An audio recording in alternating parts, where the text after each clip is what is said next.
नमस्ते। मैं प्रियंका। जिस तरह से कुंभ में हादसा हुआ है वह मन को बहुत द्रवित करता है। जिस तरह से हम सोशल मीडिया पर टीवी पर देख रहे हैं, जैसे कपड़े लत्ते और चीज़ें उनके बिखरे हुए हैं। भले ही हमें अपनी आँखों से हम नहीं देख सकते हैं, प्रत्यक्षदर्शी हम नहीं हैं, और हमें जो दिख रहा है वह कोई ऐसा ही सीन दिख रहा है कि बिल्कुल मन एकदम से द्रवित हो जाए। बहुत बड़ी मात्रा में शायद लोगों ने अपनी जान गंवाई है, लोगों ने अपने रिश्तेदार गंवाए हैं, अपनों को गंवाया है। यह बहुत दुख की घड़ी है, लेकिन चिंता योग्य बात यह है कि इतनी बड़ी संख्या में इतने ज़्यादा लोग क्यों उत्सुक हो जाते हैं, या क्यों, शायद सोशल मीडिया का प्रभाव है। और ये बहुत, हमारे देश की जनसंख्या बहुत बढ़ चुकी है, अब ये भी एक कारण हो सकता है। लेकिन इतनी बड़ी संख्या में लोग निकल गए हैं अपने घरों से, जिस तरह से सड़कें जाम हैं, हम देख रहे हैं कि जगह जगह पे बहुत बुरे हालात बने हुए हैं। तो उसका कारण कौन है, उसकी जिम्मेदारी कौन लेगा? और मेन बात यह है कि देखिए, धर्म जो है वह जीवन का एक तरीका है। धर्म धार्यति इति धर्म, जो धारण करे वह धर्म है। तो इस तरह से जो मनुष्य के अपने कर्तव्य हैं वह उसका धर्म है। लेकिन हमने, जैसे हर धर्म के एक अपने अभिष्ट को, अपने ईश्वर को पूजने का एक तरीका है, हमारा एक अपना तरीका है, दूसरों का एक अपना है। तो ये जो हमारा कुंभ में नहाने का जो मामला उठता है कि ये मूर्ता है या ये आस्था है, तो वास्तव में ये है तो आस्था। क्योंकि हमारी माएँ जैसे जल देती थी सूर्य को, तो हम भी देने लगे। हम जानते हैं कि सूर्य एक ग्रह है, हम जानते हैं कि चंद्रमा, लेकिन हम मानते हैं क्योंकि यह लोकपवाद में, यह हमारे जीवन में एक अंग बन चुका है।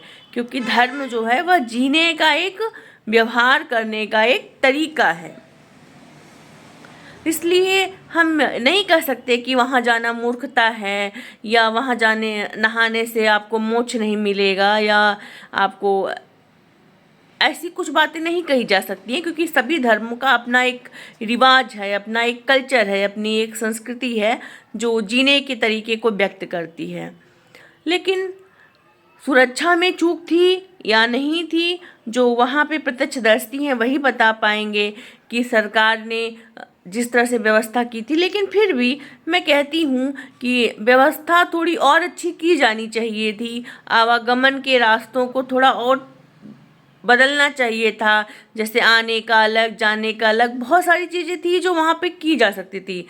और दूसरी बात कि हमारी जनता भी ऐसी है जो नहीं मानती है, दिशा निर्देशों को नहीं मानती है। हम ये भी देख रहे हैं कि ऑफिसर अनाउंस कर रहे थे कि जल्दी से आप नहाइए और वापस घर जाइए, लेकिन जनता नहीं मान रही थी। उसको एक मान्यता के अकॉर्डिंग उनको नहाना था, इतने से इतने बजे नहाना था। तो इसमें हम नहीं कह सकते कि सरकार ही बहुत ज़्यादा दोषी है। लेकिन एक बात ये भी है जो बहुत महत्वपूर्ण है कि पहले के टाइम में हम देखते थे कि हमारे बाबा दादी या कोई एक घर परिवार से एक दो लोग, बूढ़े लोग, वृद्ध लोग जाते थे कलशवास करने, नहाने, कोई उन्हें पहुंचाने जाता था। हमने देखी है ये सब तैयारियां हमारे घरों में होती थी। छोटे छोटे लड्डू बनते थे गुड़ के, तिल के, और ये सब बाबा दादी को विदा किया जाता था।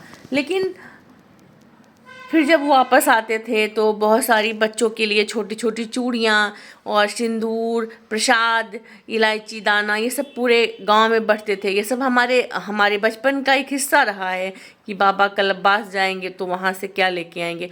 लेकिन अब जिस तरह से नए टाइम के नए बच्चे, जिनकी अभी कोई ऐसी एज नहीं है कि उन्हें नहाना है, उन्हें मोक्ष करना है, वह एक एक्साइटमेंट के अकॉर्डिंग जा रहे हैं कि हमें जाना है, हमें सोशल मीडिया पे दिखना है। बहुत सारे यूट्यूबर गए हैं वो लगातार, तो ऐसा लगता है कि जैसे मेला भी एक बिजनेस बन गया है, या एक घूमने का एक स्थान बन गया है। और यहाँ पे तमाम तरह की चीज़ें आ रही हैं, लोग अध्यात्म के लिए जा रहे हैं, और कभी आईआईटी बाबा निकाले जा रहे हैं, और कभी एक सुंदर आंखों वाली लड़की निकाली जा रही है। सोचिए वहाँ पे क्या खोजने गए हैं और आप क्या लेके आ रहे हैं। तो ये सवाल तो खैर है ही, बहुत बड़ा सवाल है। और दूसरा सवाल ये है कि हमारे देश में साधु सन्यासी तो अब रहे ही नहीं, क्योंकि जिस तरह से उनको बड़ी बड़ी गाड़ियाँ चाहिए, बढ़िया आश्रम चाहिए रहने के लिए, भौतिक सुख सुविधाएं चाहिए, तो लगता है कि वह आम आदमी से ज़्यादा उनको चाहिए। तो फिर उन्होंने आम आदमी से ज़्यादा शायद अपनी नैतिकता को प्रवाहित कर दिया है। इसीलिए अब किसी भी विचारक, किसी भी साधु सन्यासी की बातों पर ऐसा गौर मत करिए कि जो उन्होंने बोला वो सही बोला, या अपने मस्तिष्क का प्रयोग करिए। सोशल मीडिया भी देख रहे हैं तो भी अपने विचारों को समझिए कि कहाँ क्या गलत है, क्या सही है।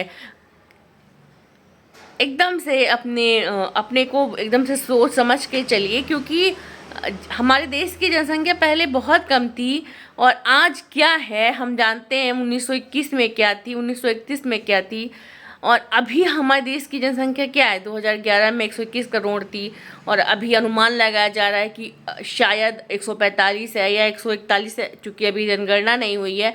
तो एकदम से एक नहीं दी जा सकती है, एकदम से एक बिल्कुल एक जैसे एक्यूरेट नहीं दी जा सकती है कि इतनी जनसंख्या है, मगर फिर भी हमारे देश की बहुत बड़ी जनसंख्या है। तो इतने बड़े देश की जनसंख्या में एक ऐसे धार्मिक आयोजनों के लिए बहुत ज़रूरी हो जाता है कि उसके बारे में बहुत अच्छे से सुरक्षित तरीके से उसको कंप्लीट पूरा कराया जाए। और दूसरी बात ये है कि जब लोग अपनी जान गंवाते हैं, जिनके परिजनों ने अपनी जान गंवाई होगी, वो कैसी भावना लेके जाएंगे कुंभ से, उनके मन में, उनके अंतस में कैसी पीड़ाएं होंगी, कैसी घनीभूत उनकी इच्छाएं दबी होंगी, कितनी घनीभूत पीड़ा होगी हम नहीं जानते हैं। तो ये जो है मतलब हम महसूस भी कर सकते हैं, लेकिन हम जिनके ऊपर बीतती है वो जानते हैं।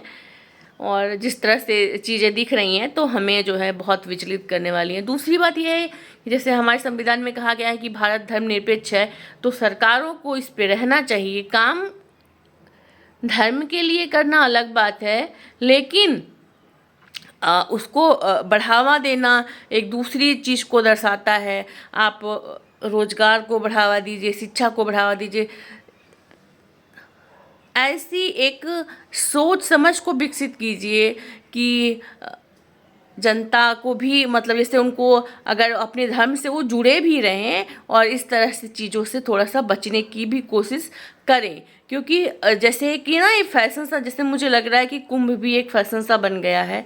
तो इसको सभी को लग रहा है कि हम छूट गए। वो भीड़ मन का सिद्धांत होता है ना, कि भीड़ में किसी की अपनी बुद्धि नहीं रह जाती है। सबको लगता है कि अगर एक को मारा जा रहा है तो सब उसको मारते हैं। कोई ये नहीं पूछता कि क्यों मार रहे हैं, क्योंकि भीड़ मन का सिद्धांत है। तो ये जैसे भीड़ में जो अपनी बुद्धि होती है वह छूमंतर हो जाती है। तो इसलिए अपने धर्म पर काम करिए। धार्यति इति धर्म, जो आपका धर्म है, जो आप मनुष्य हैं, आप किसी के परिवार में हैं, आप किसी के साथ रिश्ते में हैं, हर मतलब किसी के साथ का मतलब आप किसी भी रिश्ते में हैं, आप मनुष्य होने के नाते एक दूसरे मनुष्य के साथ वैसा ही बर्ताव करिए। और वहाँ पे जो आप धक्का मुक्की कर रहे हैं, जो आप आगे बढ़ के नहा लेने की इच्छा है, किसी को भी गिरा के एकदम से कुछ भी करके नहा लेने की इच्छा है, उससे वास्तव में सारे पाप आपके नहीं धुल जाएंगे। क्योंकि कर्म का सिद्धांत बहुत प्रभावी होता है और वह आपको ढूंढ लेगा। आप जहाँ भी रहेंगे तो कर्म का सिद्धांत आपको ढूंढ लेगा। इसलिए ठीक है, हमारी मान्यता है, गंगा हमारी माता है तो नहाइए, लेकिन अपने को सुरक्षित रखिए। क्योंकि बहुत ज़रूरी है, जिस तरह से हालात देख रहे हैं उस तरह से बहुत ज़रूरी है कि अपने को आप सुरक्षित भी रखिए और अपनी व्यवस्था में रहते हुए। और अगर आप को अगर जाना है आगे भी, अगर जाना है अभी तो शायद 5 तारीख तक ले नहीं रहे हैं, बसंत पंचमी के बाद शायद सारी स्थितियां थोड़ा सा नॉर्मल हों। लेकिन तब भी जब आप जाइए तो सारी स्थितियों को देखते हुए जाइए, एकदम से भीड़ का हिस्सा मत बनिए और बहुत सोच समझ कर आप अपने निर्णय लीजिए। धन्यवाद।